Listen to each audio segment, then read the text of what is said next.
another episode of Walk with Drew. Thank you guys for joining me.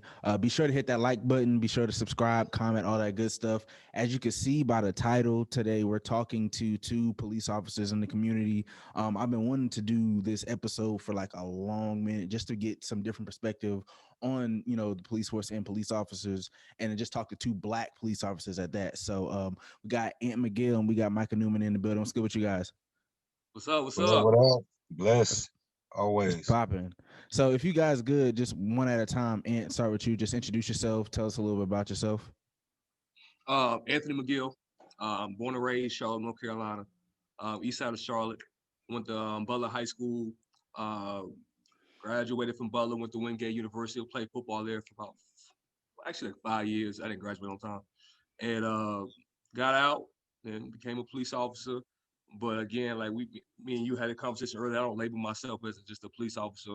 If Right. anything, when people ask me what I am, I'm a husband, I'm a black man, I'm a father, I'm a football coach, and that's kind of my label. And everything else that I do after that, it's part of for my family and for the better of my life. Right. And Michael. Pretty. It's funny, man. Pretty similar. Grew up right here in Charlotte, right here on the east side. We both played football here growing up. Went off went off to school. And don't sell yourself short on graduating on time because you took 5 years. I took 8. So, God. yeah. Yeah, because a you got little break. transferred. Yeah, because you transferred. I took Yeah. I took that little break, but went off. Got some military time, man. Was still with it, but came back here. Wanted to start getting into the community a little bit more, and it's more detailed, but that's what wound up getting me where I'm at with the police job now. So. Or so, like both of you guys said y'all were football players. Like both of you guys play football. Did you, while you were playing football at Wingate, did you guys both end up seeing yourselves as police officers? Was this always an end goal, or did you how did that like happen? How did this all happen? I guess the first to touch on is about Micah. Like me and Micah, it's crazy with the whole football thing with me and Micah because I went to Butler High School, he went to Independence High School. So if anybody from the Charlotte area, yeah, it's a big rivalry there. So that's how we kind of met each other through that. Then when we got to college, we kind of going at it then too. Like it ain't stopped. It was crazy. And but that's that. When I was in college, hell no, I didn't want to be no police officer. I had no like I was really out here wilding out. Like when I was in college, I was really wilding out. I was out here. Oh, I remember. People know how I was living, and I was, you know what I'm saying. And but how it came to me was that I was a business manager to start off with, and I was just wasn't out the classes. I just wasn't passing, and my coach was just basically like, you got to do something else. This ain't working. So they actually started a criminal justice major at Wingate, and I was the first person to actually sign to be a criminal justice. So they basically spun it to me like, hey, bro, like, you can be the first person. It's a lot easier. You're like, we ain't gonna let you fail. So I was like, bet, sign me up for that. Sign me up for that. That sounds like Wingate. So yeah. So then they hit me up and was like, they had a what's that, career day, and CMPD was there. At first I was planning on skipping, and I was like, I ain't doing that shit. And then that lady, Ebony Springer, who was the director of criminal justice, was like, it's extra credit, and McGill, you need it. I said, bet, I'll be there, no problem. Extra credit. I get there, CMPD was there. They hit me up. We had a conversation, and they was basically talking about health insurance and stuff like that. And I had a kid at a young age. I had a kid when I was a junior in high school, and I was kind of like, you know what, I got it. You know what, they offered me good money to start off with, health insurance and everything, and my son will be covered. So for me, it was a business decision for my family. They kind of got me involved, and I kind of been here ever since because there's been other avenues for me to branch off to that made me more comfortable being policing. Because I wasn't straight with the whole patrol my whole career. I was like, man, that's for the birds. Because that's not me. Because other people out here patrolling, we'll get to that, but it's not me. You know what I'm saying? Yeah. So there's other avenues that I ended up taking, so I'm still here. But I've been an advocate of always having other plans. So I'm always building other avenues. So if I need to get out of policing, I ain't trapped nowhere. Word. So Michael, what's your story? What's your story with how you became a police officer? Well, same as that. When we were playing ball at Wingate, it wasn't even a thought in my mind to be a police officer. It was definitely the furthest thing from my mind. I wound up, I left Wingate after a couple of years. y'all. I'm, it's a huge blessing seeing all of y'all, all my brothers from Wingate, coming up, doing great things with themselves right now. I love seeing this. I wound up going off, try to stick with school for a little while. Didn't work for me. Didn't have my mind right. Went off, joined the military. Came back, started working some jobs, started moving up at those jobs, but wasn't really finding a whole lot of elevation in my career at that point. Just kind of those jobs where you move up, then you start to get stuck after a certain level. The opportunity got presented to me again to get into this, and kind of the same thing. It was more initially, it was more of a business thing, and that's when you started to see, even going into the end of the Obama presidency, going into the new Trump presidency, and all of the controversies that we've started to see with police and community, the things that have been coming out. I looked at it, and it all timed up with the opportunity being presented to me and how the controversy started to come out. I said, well, this is an opportunity for me, one, to better myself and to better my life, my career, but also build bridges right here in my own community where I'm at. And then I saw, and he's been on a good few years longer than I have. I got him, my boy Esquire, shout him out. My boy Ryan, shout him out. A lot of good brothers that I know from right here that are working on this side. And I said, well, there's got to be something here as some kind of opportunity for me to reach out to my community. These good brothers here, they out here doing it. So let me look further into it. And the rest said, I've been almost 2 years now doing this. And like Ann said, definitely got to keep those avenues open, because I've been enjoying patrol for what it is. Because I got lucky enough and blessed enough to do patrol right here on the east side where we grew up. So obviously it's a little more sentimental getting to work in the area that you grew up in, right at your home base. But yeah, definitely, like Ann said, it's when you have that feeling and that love for your community, you want to be able to find other ways to reach out, because patrol is good, but it doesn't always leave you though the time, especially the time and opportunities and the avenues that you want to really reach out and show people that there is a better way. I tell people day in and day out that policing in itself is not the final answer to fix the issues that we want to fix in our communities. So that's, I really love what Ant's been doing, and definitely want to have those same avenues opened up to myself in the next couple of years. So one thing we were talking about before we actually got on was that how people don't really know that policing is not like one dimensional. Like people just think, okay, everybody does either, or from the movies, you just see, okay, desk job, and then you see detectives, and then that's basically it. Like we don't know that there's like a lot of different sides to policing. So if you guys could kind of get into like what you guys specifically do. I know you mentioned patrol, and then you had mentioned community engagement. You had mentioned another sector that you work in, and so if you kind of can just go into like the different sides of policing for me. Yeah, so I've done a lot of things through CMPD and through being a police officer. I've been regular patrol. I've done a little secret squirrel stuff. I've done I've done everything. I've been in riots. I've done investigation work. I've done all that. And through all that, I was like, this ain't really me. You know what I'm saying? Like, cause through all that stuff, later it just wasn't me. Put it like that, simple as that. It wasn't me. So I decided to find something else. And I really like community engagement. I've always been there for my community. I've been a part of this community. So this community means something more to me than the average person. If you're not from Charlotte don't mean you can't tell me Charlotte means the same thing to you that it means to me. You know what I'm saying? So I was like, how can I get more involved in that? I've been coaching for 7 years, a year longer than I've been police. And I built a lot of relationship with young Black males. And just seeing how young Black males in this community are affected negatively by policing, and you just sit down and have a conversation with them about, give me one positive experience you had with a police officer. They can't give you one. Not one. But they can tell you a whole bunch of negative ones. So that kind of got me like, man, how can I do a better job in that? And that kind of got me to the community engagement part. So I work more in the school system part of it too. I am part of where I respond to if it's a major school threat, I respond to school threats. So like if somebody says I'm gonna God forbid, do harm to somebody at the school, I respond to them. I go out and I find them. I do an investigation. Whatever happens from there happens. So Word. that's kind of my job. That's my job title with that. I also off kind of not through CMPD, but as a police officer, I do a lot of community engagement activities. Like I try to go out and build bridges in the community, and I challenge other officers to do the same thing, to not just for instance, like, me and Micah Micah didn't play football and I ain't play football. You never know how our interaction would have been. You know what I'm saying? Like just from East Charlotte, like you never know.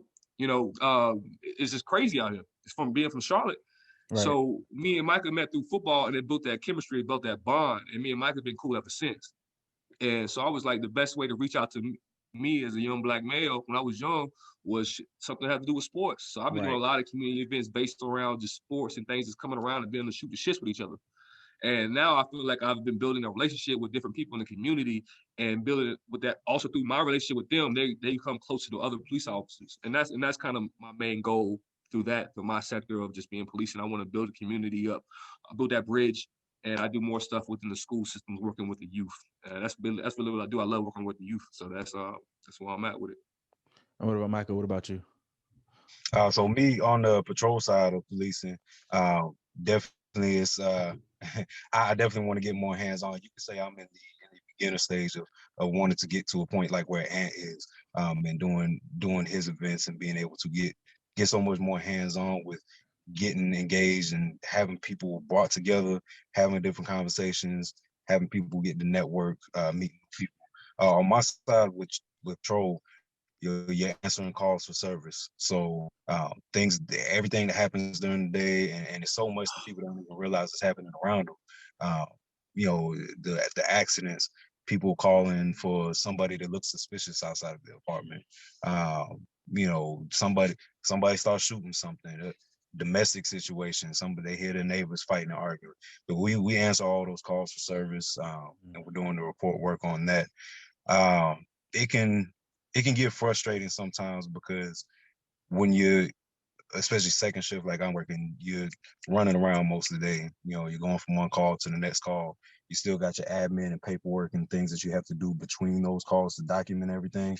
And it gets tedious in the fact that you don't get to, when you're somebody that wants to get engaged in the community, you don't get to get engaged as much as you want to. And there's plenty of opportunities to do it outside of work, like outside of your daily shift as well.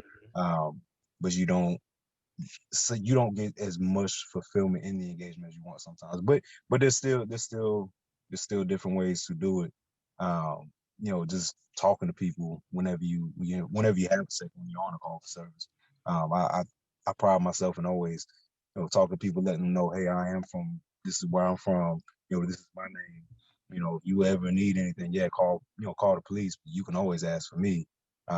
Here's my card. Here's my information. Reach out if you need anything. That way, I am here for you. Right. Not just as a police officer, but Micah as myself. I'm here for you. Right.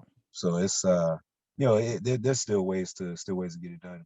Patrol in itself is just a lot more on the go, a lot more reactive to the things that are all the little mundane things that are happening around town all day long. Word. Good. Okay, cool. Yeah, and I like that. Like both of you guys is like perspectives on it. You're both trying to do more than just what's like within your job. You're trying to do more. You're trying to change the perspective that we grew up. Like when I grew up, we wasn't messing with the police. We wasn't fucking with them. Like we were just like, okay, we're just gonna stay over here. We're not gonna bother them or whatever. And especially now, since the climate that we're in, everything's heightened. It's especially important that we try to change the narrative of how police officers look, especially black police officers that actually care about their fellow black men and stuff like that. So if you guys could kind of talk to me about like the climate, like what's it like being a police officer during the climate of like the last 2 years? You wanna go, Michael? Oh, yeah, well, we can go either way. You would start it off, so I was gonna let you keep going that way. About the climate is, I wanted to quit being police. I was real close to quitting. And it was just because I wasn't agreeing with a lot of things. And I really started feeling a certain type of way. And I disagreed with a lot of different things. And But what made me stay was just like I coach football. I coach a lot of different levels of football. And I look around, I take the time, and I think about all these young black males. And shoot, I coach some white kids too, and just for them too. And it's just Hispanics, everybody. Uh, and I think about who will replace me. Yeah. Who will replace me if I leave? If I leave, will it be some random guy from the mountains who's never been around black folk before, and who might have a racist ideology about himself, and it just is different, and it affects how he polices? Will he be in my same situation? Will he be on this traffic stop with these two nervous African American men? How will he react? Do we react the same way I react? And me having that thought process is like, you know what? I can't give up on this career right now. I can't give up on these kids right now. I can't give up on these what I'm trying to do right now. And that kind of made me stay. And after I had that thought is when I really got back into this community engagement. Like, how can I make myself feel better about this job? How can I do my part to show in the community that, you know, policing ain't what you always see on TV. Right. And it's not the same things as that we've witnessed on, you know, social media. I mean, and things like that. We do a lot of good, and a lot of that good is not seen. So I guess it's been tough, but my goal is to remold how people see us. And that's basically my goal. But, you know, that's hard to do. Shit, when I'm driving off duty, shit, when I see police, I, you know, change up how I do shit. You know what I'm saying? Yeah. Like, oh shit, damn, it's crazy. I got a take-home car. Check this out. I got a take-home car. I'm in a police car driving home, and I see police. I just slow down a little bit. I might be doing 45, and I see police shit. I'm like, man, like, how do we fix that though? Like, and that's the problem. Like, there's some things, like, I'm not trying to change that. I'm trying to change that. So when you walk past me, when you walk past a police officer, most black people just walk past a police officer and don't say nothing to them. Right. That's because, you know, shit. That's how we raised. Like, shit. If you don't know anybody, don't speak to them. Shit, mind your business. Right. I'm trying to change the whole mentality of, if you see somebody, you see a police officer, you feel comfortable, like, what's up with you? You know what I'm saying? You don't gotta, like, that type of lingo makes you feel more comfortable. Like, what's good with you? Like, how I talk to people, like, how you living? You know what I'm saying? If I see somebody, I always speak. Always take that time to speak. And that's what I'm trying to change, because that builds more that rapport, that relationship with somebody who you might not know. You feel comfortable talking to somebody. Shit, you never know. You never know, that could change something. That one person who you might have talked to could now he might, on a traffic stop, he might react different when he sees another police officer. Like, well, shit, I talked to this other officer the other day and it was cool. So this one might be cool too. Let me just, you know, like, what's up? You know, what's up? How you doing and stuff like that. You gotta learn how to talk to people. And that's the main thing. And I've always been good at talking to people. So that's what I'm trying to do, man. I'm just trying to build it up through that. Yeah. Absolutely. Yeah, I could say it's a little different for me, only because about that same time as when I was coming on. You know, so it wasn't, I didn't already have the tenure in the job to sit here and say, oh, do I want to leave? And I think that any of us could sit here and say, I just started this job. I'm not about to go without no job. I got bills to pay. So I wasn't about to just quit. But it definitely does make you think twice, especially for me just coming on. I hadn't even really got out here, got on patrol yet. I was still just getting done and coming out of the academy. And so now I'm wondering, oh man, is this, it makes you a little bit hesitant, because it's like, man, is this going to be worse than I thought it was going to be? Like, I'm really about to go out here. My community hates me. And to, maybe it's just my experience. I can't speak for everybody, no matter if it's, you know, any person or any officer. I can't speak for everybody. Maybe it's just been my experience, but it's actually amazing, even in today's climate. I can say, for me being on the job, the amount of love that I receive compared to the negativity and hate. And you know, right here in our Black and our Hispanic communities, you know, just so much love. It's been obviously, if we see the things, obviously based on our experiences and off of what we see on media, social media, things of that nature, you'll think, shoot, I go out here to my black neighborhood and man, they're gonna be throwing stones at me off the balcony or something. That's what you would think, and based on what the image that's put out there. But it's Right. been I can't go a day or two without just walking in the gas station and a brother saying, hey, let me buy that for you. I just want to tell you thank you. Stay safe and I love it because we strike up conversations from there. Even if somebody doesn't speak to me, like to what you said, and just being able to strike up conversations with people, things that people wouldn't usually stop to talk about. Now you're talking. Now you're building those connections in the community. So it's been a blessing. It's had its challenges because of what we do see out there, and definitely we gotta change that perspective of what we see. We all saw growing up. Based on our own experiences, and how often did you see on any TV, any movie, any shows, anything, any media that we watch? How often did we see young black men having good interactions with police? How often were those men stopping and talking to police and having conversations with them and Or just black police discussing officers, period. I don't think we saw right. enough black police officers, period, other than Carl Winslow. Like that Yeah, was it. we saw them here and there, and they got put up on a high pedestal for that moment, but outside of that, on a broad scale, we didn't see that. And to be able to take that time, I love, even if somebody done got themselves in trouble, I have to go out there because they got themselves in trouble. I still love talking to those young brothers.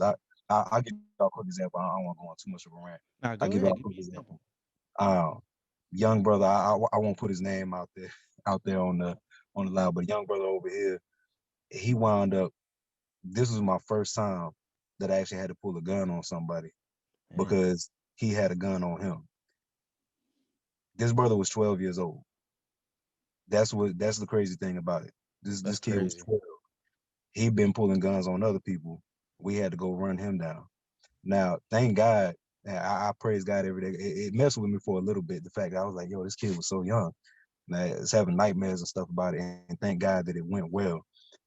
And through just separate little interaction, now he still gets himself into trouble, but through other little interactions, just seeing him out here in the community, I was able to have a couple little breakthroughs with him, and we got to a point where we came out to a scene. It was a crowd fight out of his apartment complex one time. We're trying to separate it, get it broken up, and just through the respect that me and him had built, was able to sit here and say, "Hey, help me keep those people move back over there." And he actually was able to look me in the eyes and say, "Officer Newman, I got you," and actually able to help me de-escalate the situation that was going on.